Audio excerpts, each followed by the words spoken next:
A king so obsessed with a woman, he tore his kingdom away from the Catholic Church. A queen so ambitious, her rise ended in execution. This isn't just a love story, it's the tale of how one royal marriage led to a national religious revolution, decapitations, and the birth of England's greatest monarch. When Henry VIII fell for Anne Boleyn, he wasn't just risking scandal. He was challenging the Pope, rewriting laws, and altering the destiny of his entire country. But what began as passion turned into betrayal, paranoia, and bloodshed. Watch till the end. Uncommon, was Anne Boleyn a victim or a villain? And don't forget to subscribe for more hidden royal truths. When Henry VIII ascended the English throne in 1509, he was young, charismatic, athletic, and beloved. His marriage to Catherine of Aragon, the Spanish princess and widow of his older brother, was politically strategic and, at first, personally fulfilling. For a king obsessed with dynastic stability, this was not enough. Henry believed that only a male heir could secure the Tudor line. But instead of looking for solutions within his marriage, Henry's eye began to wander and soon fell upon one of Catherine's. But as the years passed and Catherine failed to provide him with a surviving male heir,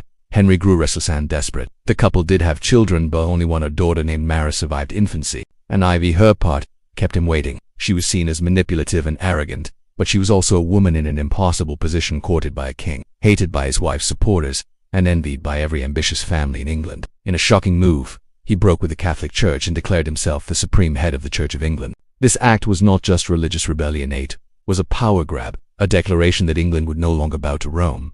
Her relationship with Henry began to influence matters of state, and political divisions grew. He had defied the Pope and appended his kingdom for a girl.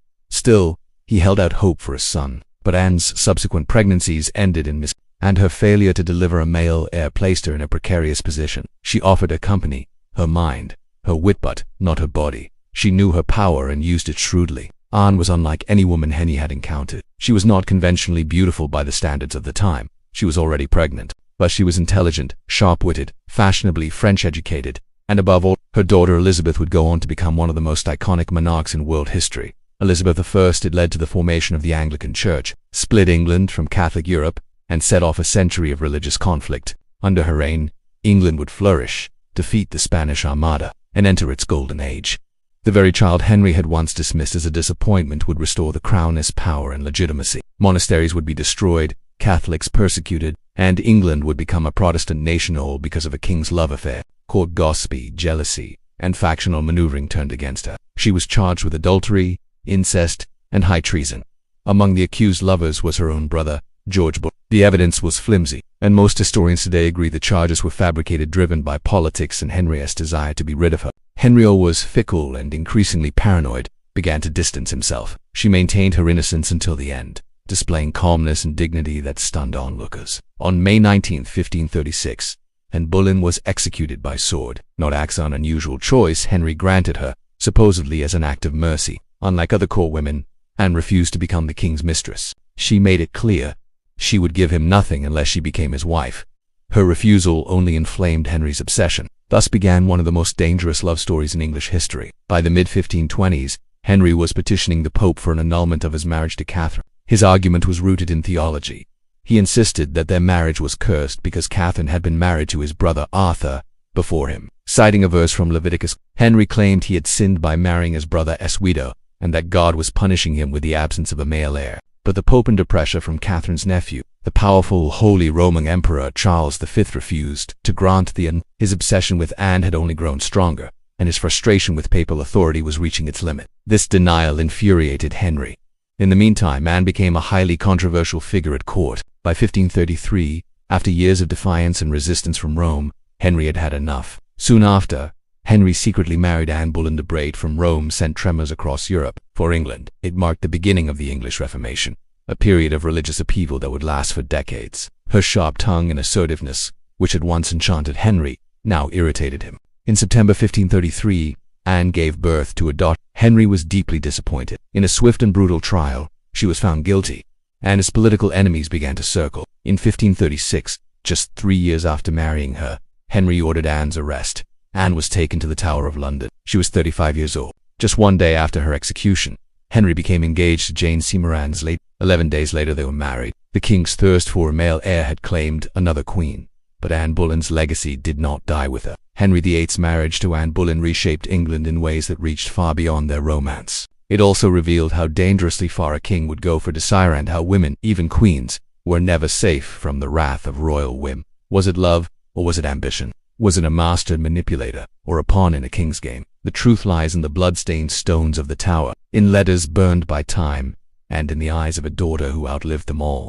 Henry VIII of England remains one of the most notorious monarchs in world history, not just for his role in religious upheaval, but for the 6 women he married and the tragedies that unfolded around each union. The Tudor court was a place of danger and desire, filled with spies, secrets, and the constant threat of betrayal. These 6 marriages weren't just personal relationships, they were matters of politics, succession, and national identity, and each ended in heartbreak, exile, or death. The story begins with Catherine of Aragon, a Spanish princess who was originally married to Henry's older brother, Arthur. When Arthur died, she remained in England. She was quiet, obedient, and the perfect contrast to her portrait, painted by Hans Holbein, had enchanted Henry, but when she arrived in person, he found her appearance disappointing. Catherine was vibrant and flirtatious traits that initially pleased the aging Henry, who was obese and in poor health, but her past caught up to her. Rumors of previous lovers led to investigations. Eventually, it was discovered she had continued an affair while Queen Catherine was arrested, interrogated, and ultimately executed in 1542 at just 19 years old. Within 6 months, it was enough. Cleves accepted the situation gracefully. Her death was both tragic and chilling, a young girl destroyed by the pressures and expectations of royal life. Their marriage was never consummated.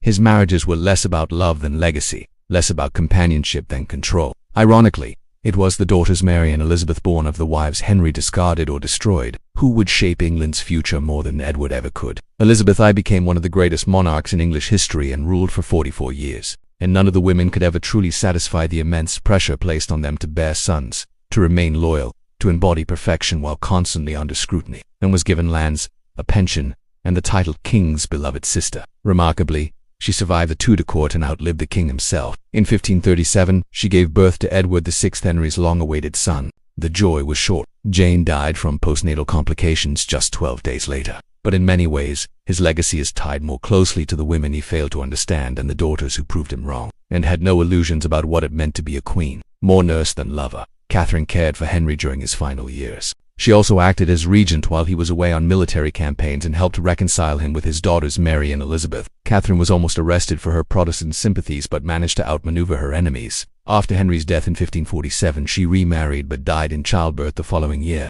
She was the only one of Henry's wives to receive a queen's burial and the only one buried beside him. Henry would later call her his one true wife. Years later, Henry married her after receiving papal dispensation. Unlike her sister Mary Boleyn, who had already been the king's mistress and refused to be another forgotten lover, Anne Boleyn changed the course of history but lost her head. Jane Seymour gave him a son but paid with her life.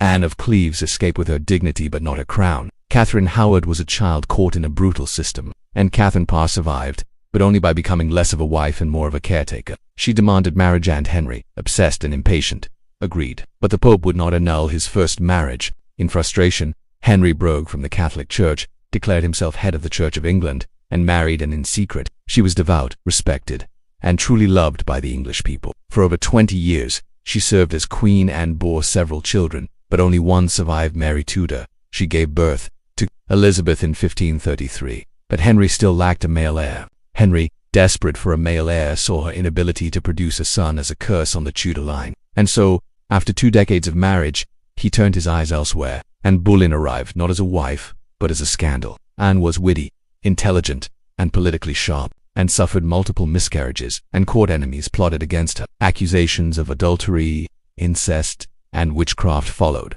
Historians widely agree these were fabricated, but the result was the same. Anne Boleyn was executed in 1536. Her legacy tinted, though her daughter Elizabeth would one day wear the crown herself. Twice widowed before marrying the king, she was intelligent, composed. Just days after Anne's death, Henry married Jane Seymour. After Jane, Henry remained a widower for 2 years before marrying Anne of Cleves, a German princess chosen for a political alliance. Next came Catherine Howard, a teenager and cousin of Anne Boleyn. Henry's final wife was Catherine Parr.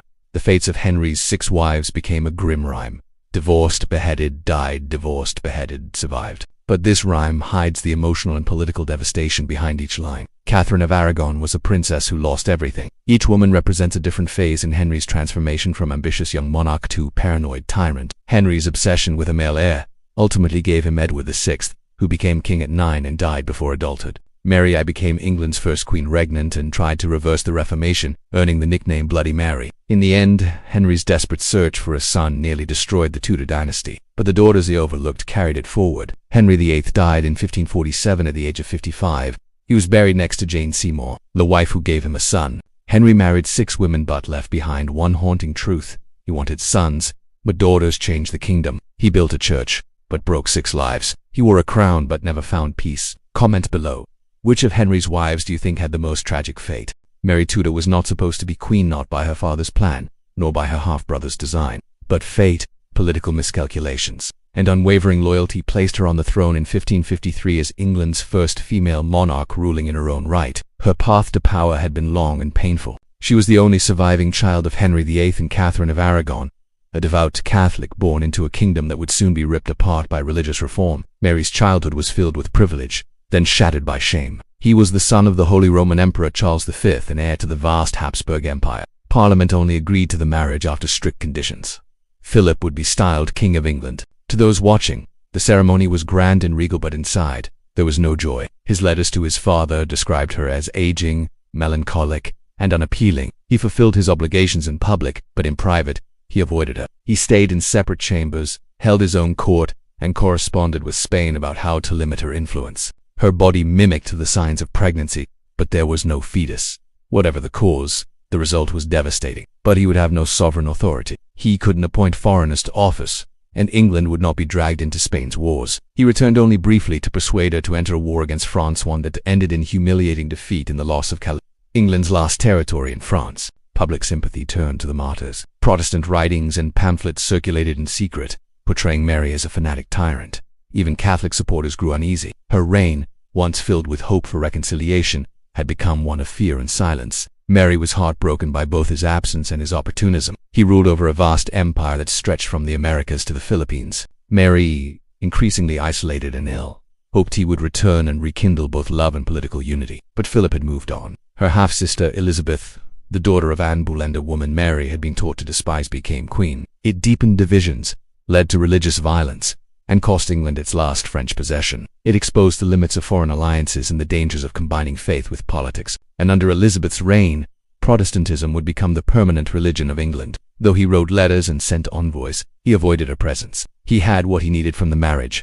England was temporarily tied to Catholic Europe, and Mary's policies benefited Spanish interests. He sent condolences, but did not mourn. He would marry again and waged more wars. But for Mary, Philip had been her last hope for happiness, for children, for salvation. Despite the safeguards, the people remained suspicious, and the nobles restless. Her health rapidly deteriorated, likely from ovarian cancer. Her subjects avoided her, her husband ignored her, and her dreams of a Catholic dynasty lay in ruins. Doctors insisted the birth was delayed, but time passed and still nothing happened. Mary secluded herself in embarrassment and despair. What had seemed a joyful moment for the Catholic queen quickly turned into a national joke and personal tragedy. She believed, desperately, that she could conceive an heir. Just months after the marriage, she announced her pregnancy. Her belly swelled, her period stopped, and the court prepared for a royal birth. Politically, the marriage made sense. A union with Spain would bolster Catholic strength in Europe, reinforce ties with the Pope, and threaten Protestant enemies like France and the German principalities. She revived the Heresy Acts, and under her rule, nearly 300 Protestants were burned at the stake. Bishops, scholars, ordinary men and women, all condemned for refusing to renounce their faith. The fires of Smithfield, Oxford, and other cities burned night after night. The English began to whisper her new name, Bloody Mary. Her mother was divorced and dishonored by Henry VIII. Mary was declared illegitimate, forced from court, and made to serve as lady-in-waiting to her younger Protestant half-sister Elizabeth. She was 37, considered old for childbearing in her time. Without a Catholic heir, all she fought for would collapse. She would be replaced by Elizabeth, the Protestant child of Anne Boleyn, and all her mother's suffering would be in vain. Even when restored to the line of succession, Mary's life was marked by isolation and trauma. Her faith, however, remained unshaken. She believed it was her divine mission to return England to the true church. Upon ascending the throne, one of her most urgent priorities was marriage. Mary's counselors proposed various suitors, but she had only one in mind, Prince Philip of Spain. Philip was 10 years her junior and already married once, but the English people despised the match. They feared Philip would turn England into a satellite of Spain. Mary wore a richly embroidered dress of purple velvet, while Philip wore white and gold. He saw her as a duty, a diplomatic necessity. The wedding took place on July 25, 1554, in Winchester Cathedral. Philip did not love Mary. She showered him with gifts, affection, and trust. Mary, by contrast, fell deeply for him, but there was no child, no movement, no labor. Historians now believe Mary may have suffered from a condition known as pseudocyesis, or false pregnancies, often linked to intense psychological trauma and longing. Philip left England in 1555, shortly after Mary's phantom pregnancy became public knowledge. In her grief, she turned to what she believed would save her soul and her people. But the burnings didn't bring conversions. They brought horror. Meanwhile, Philip was crowned King of Spain in 1556 after his father abdicated. Mary's final years were marked by sorrow. Another false pregnancy occurred in 1557. Her body bloated again, but no child arrived. When Mary died on November 17, 1558, at the age of 42, she left no heir, no legacy, and no love. The marriage of Mary and Philip was not just a personal tragedy, it was a national one. For Philip, Mary's death was a mere political event. Instead, she was buried alone, unloved. Her name cursed in English history as the queen who brought fire but left only ashes. Mary I burned for her faith, but England remembers her flames. A queen who ruled with her heart but whose heart was never held. Her love story was no romance, it was a requiem. Comment below. Do you think Mary was a villain or a broken woman in the wrong time? Elizabeth I's birth was not celebrated. Born in 1533 to Anne Boleyn and Henry VIII, she was a disappointment to a king who wanted a son. Within 3 years, her mother was executed on false charges of adultery, incest, and witchcraft. England was religiously divided, financially unstable, and politically threatened by foreign powers. She needed allies. She needed peace. Most importantly, according to her advisors, she needed a husband. Royal marriages were not optional. They were state affairs. Queens married to form alliances, secure borders, and produce heirs. Elizabeth's refusal meant she would face every threat alone.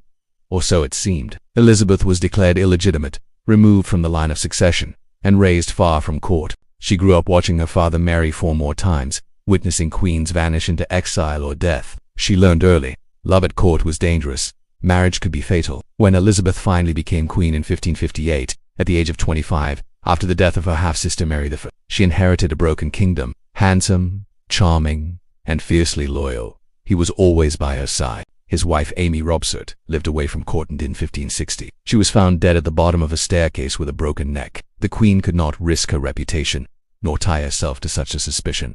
And so, she withdrew emotionally and politically. Dudley remained close, but he would never be her king. Her death sparked scandal. Though the coroner ruled it an accident, many suspected foul play. Some believed Dudley had killed her to be free to marry the queen. Others believed Elizabeth had orchestrated the death herself. The truth was never proven, but the fallout was undeniable. Would England fall into chaos when she died?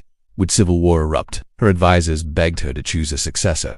She refused. It gave her unmatched freedom as a female monarch in a male-dominated world. She had survived assassination plots, excommunication by the Pope, the Spanish Armada, and endless internal intrigue. Her enemies were many, but she remained, crowned and unbeaten. Letters reveal moments of tenderness, melancholy, and frustration. She was human. She desired companionship, children, love, but her sacrifices were strategic. Nearly 30 years younger, Essex flattered Elizabeth, became her favorite, and stirred more rumors of romance. But he was reckless, arrogant, and ambitious.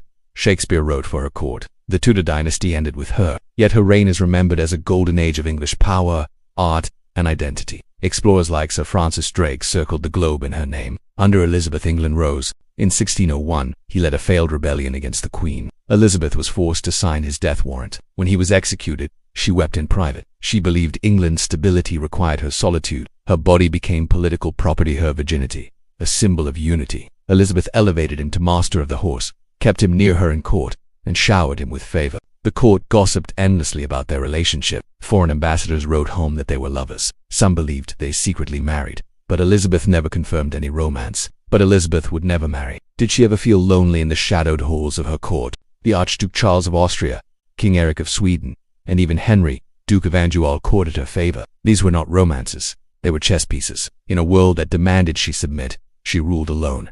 And in doing so, she became immortal. By dangling the promise of marriage, Elizabeth kept her enemies guessing and her allies hopeful. She manipulated male ambition in a way no queen had done before. She was depicted as a goddess, pure, untouchable, divine. "I am already bound unto a husband," she declared. The Kingdom of England. This image of the Virgin Queen became powerful propaganda. Paintings showed her bathed in light, untouched by age, often surrounded by symbols of chastity and empire. Her decision shocked many. In truth, Elizabeth understood the power of being single. She had watched Mary's disastrous marriage to Philip of Spain tear the nation apart. She had witnessed how her father's obsession with heirs had led to 6 marriages, to executed wives, and the death of her mother. Elizabeth knew that marriage could diminish her power, make her vulnerable, or subject her to foreign influence. She would not be ruled not by a husband, nor a court, but that didn't mean she ignored the suitors. Throughout her reign, Elizabeth skillfully entertained marriage proposals from kings and princes across Europe. The most persistent and controversial of her would-be husbands was Robert Dudley.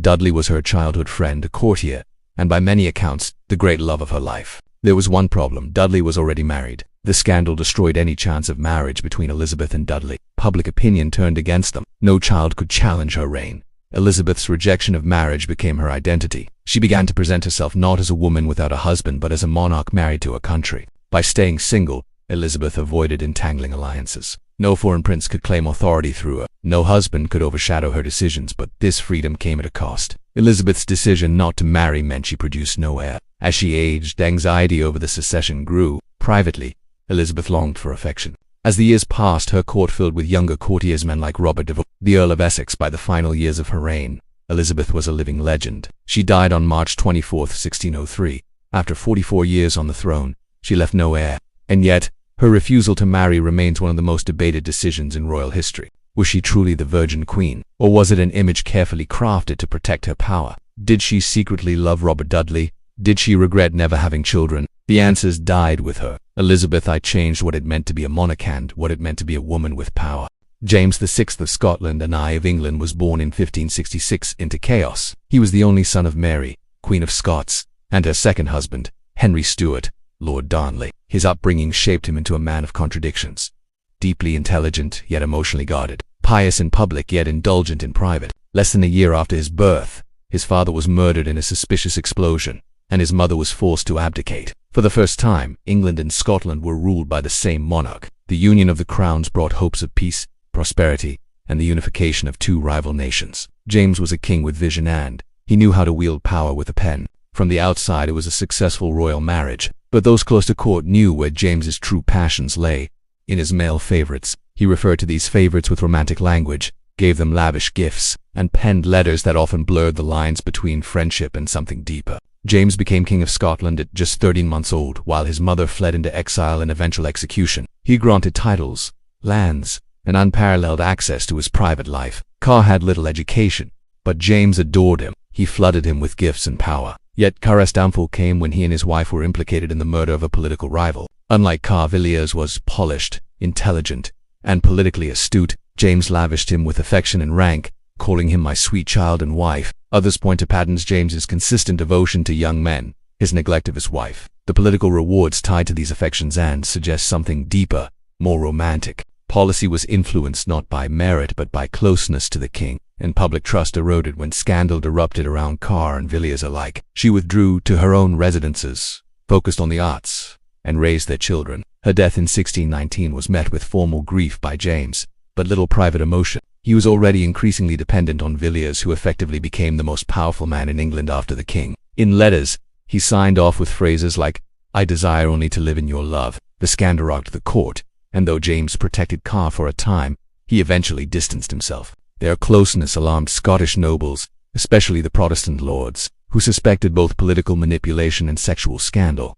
Parliament grew more assertive. Religious tensions festered, especially between Puritans and Anglicans. His son, Prince Henry, had died young. By 1625, at the age of 58, he died. His surviving heir, Charles, was shy and rigid, and like his flamboyant father, was eventually exiled under pressure, leaving James devastated. Raised by regents, James never knew parental warmth. His tutors drilled into him the theology of divine kingship, the Latin classics, and the dangers of betrayal. Bisexual, a lonely man desperate for connection in a dangerous world. But James, now aging and weary, clung to Villiers more than ever. The King James Bible remains a towering achievement in literary and religious history. His relationships with men challenged the heteronormative image of royal history. He was his confidant, his advisor, his most intimate companion. In 1603, after Elizabeth I died childless, James inherited the English throne. Their union was arranged, diplomatic, and strained from the beginning, and it was elegant and cultured. But their personalities clashed. She preferred French fashions and the Catholic rites of her homeland. James, though occasionally affectionate, spent little time with her. They lived largely separate lives. He commissioned the King James Bible, the most enduring translation of scripture in the English-speaking world. He survived the infamous gunpowder plot in 1605, when Catholic conspirators tried to blow up Parliament. He patronized Shakespeare. He dreamed of a single British identity. But behind the portraits of majesty was a more complicated man, especially when it came to love. At the age of 23, James married Anne of Denmark, a Protestant princess. Despite this, they produced 3 surviving children, Henry, Elizabeth, and Charles. Throughout his reign, James surrounded himself with handsome young men, elevating them to power, wealth, and intimacy. One of the earliest and most controversial was Stuart, a French cousin who arrived in Scotland in 1579. James, then a teenager, was immediately captivated. Later came Robert Carr, a strikingly beautiful courtier who rose from obscurity to become Earl of Somerset. But the most famous and enduring of James's companions was George Villiers. Villiers, later Duke of Buckingham, met James in 1614 and quickly became his favorite. Parliament grumbled about Villiers' influence. Critics whispered of sodomy and scandal. Contemporaries were shocked. Was it love in a modern sense? Historians debate this fiercely. Some argue James's expressions were part of the flamboyant language of the time, that male friendships were often intense and poetic. Regardless of intent, James's relationships destabilized his court. Noble families resented the favorites. Anne of Denmark, for her part, maintained dignity. Yet even as James lavished love and favor on Villiers, he faced increasing troubles. His dream of unifying England and Scotland into one kingdom faced resistance from both sides. James's health declined rapidly in the early 1620s. He left behind a divided court, a fragile kingdom, and a son who would soon plunge the country into civil war. But James's legacy is complex. He was the first true British monarch, a patron of the arts, a theologian in his own right. Yet his personal life remains a subject of fascination. He defied the expectations of masculinity and kingship. He ruled with intellect, emotion, and secrecy. What is clear is that he loved deeply, ruled uniquely, and shaped the monarchy in ways that still echo today. Was James I gay? No one can say for certain. Charles I was born in 1600 to King James I and Queen Anne of Denmark, the second son in a royal house that already had an heir, Prince Henry. But when Henry died suddenly of typhoid fever at just 18, Charles became next in line. His father, James I, had famously believed that kings were answerable only to God, not to Parliament. Charles absorbed this belief and took it even further. He saw monarchy not just as a system of rule but a sacred duty. A king was above earthly criticism, beyond mortal judgment. Shy, soft-spoken, and deeply religious, he was not prepared to rule. Yet the throne would one day be his own fate, would test him in ways few monarchs had faced. Charles grew up under the heavy influence of divine right ideology. In 1625, at the age of 24, Charles ascended the throne. He raised taxes without parliamentary consent, revived old feudal fines, and imposed unpopular duties on shipping. His rule was legal but not popular. Many believed he was governing like an order. One of his first acts as king was to marry Henrietta Maria of France, a Catholic princess. Every challenge to his authority was a challenge to God's design. The marriage was politically strategic but deeply unpopular in Protestant England.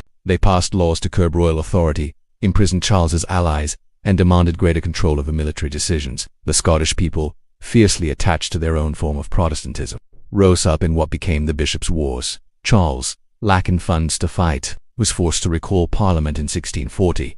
Royalists supported the king and the divine right of monarchy. Fathers fought sons. Brothers killed brothers. What remained was the Rump Parliament, a radical faction determined to hold the king accountable. Blood-stained fields from Edgehill to the court accused him of abusing power, waging war against his own people, and causing the deaths of thousands. Parliamentarians demanded constitutional reform and limits to royal power. He wore 2 shirts so he wouldn't shiver in the cold lest anyone think he was afraid. The crowd was silent. He maintained his dignity, dressed in black, and defended his divine right to rule until the very end. The Queen refused to attend Anglican services, kept her Catholic household, and clashed openly with Charles's advisors. Their love was genuine and politically disastrous. She became his confidant, his emotional anchor, and the center of his personal world. They had 9 children together. In private letters, Charles referred to her as my dear heart and my queen. I die a faithful man to my God, my kingdom, and my wife. He played all sides, promised one thing. He made tactical errors, mistrusted his commanders, and underestimated the resolve of Parliament's forces, led by the formidable Oliver Cromwell. Even worse, Charles refused to negotiate sincerely, and did another, and sought help from the Catholic Irish and the Scots moves that deepened mistrust. His final dignity, calm courage, and love for his queen became legend. In 1629, frustrated by Parliament's refusal to grant him money without conditions, he dissolved it completely and ruled without it for the next 11 years. He was imprisoned, but even then, he refused to concede. He continued to negotiate secretly, attempting to stir a second war, but he never let go of his belief in the sanctity of kingship, and for that history has remembered him not just as a king but as a symbol of monarchy's limits. This period became known as the personal rule, or, as critics called it, the 11 Years' Tyranny, but Charles adored her. Others view him as a tragic figure, a man caught between love and law, faith and politics, who paid with his life for his principles. Despite their rocky beginning, Charles and Henrietta Maria became deeply attached. She mourned him for the rest of her life. Living in France, surrounded by portraits of her husband, the English people were suspicious of Catholics, fearing papal influence and foreign manipulation. Parliament was increasingly hostile toward the Queen's presence and her growing influence over the king. But Charles, in love and confident in his divine authority, dismissed these concerns. He had inherited not only a kingdom but a parliament already fractious and wary of monarchical power. Charles made matters worse. During this time, Charles enforced strict religious conformity under Archbishop William Laud, but Charles saw himself as defending the sanctity of kingship. In 1637, his decision to impose the Anglican Book of Common Prayer on Presbyterian Scotland sparked rebellion. This parliament, known as the Long Parliament, was filled with men determined to limit the king's power.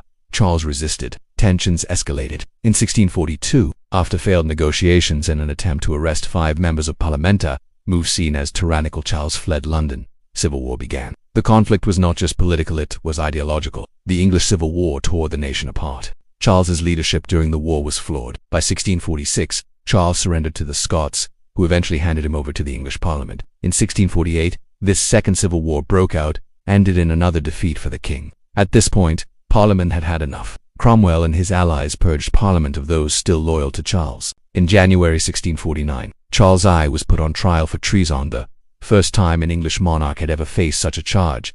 Charles refused to recognize the court's authority. He insisted that he was accountable only to God. On January 30th, 1649, Charles I was led to the scaffold outside the banqueting house in Whitehall. His final words were, "Greater than I am the King of England. I am the martyr of the people." Then the executioner severed his head with a single stroke. The silence of the crowd turned into a gasp. A hand held up the severed head, blood dripping, and a voice shouted, "Behold the head of a traitor." England had become a republic. The monarchy was dead. For the first time in its history, the kingdom had no king. But martyrdom has its power. Charles's execution shocked Europe. Monarchs feared revolution. Royalists in England mourned him as a saint. In exile, Charles's eldest son vowed to reclaim the throne. And in 1660, the monarchy was restored under Charles II, but the legacy of Charles I was never forgotten. Some see him as a tyrant who refused compromise, whose stubborn pride led to war and ruin. His love for Henrietta Maria remained steadfast to the end. Charles I lost his kingdom, his family, and his life.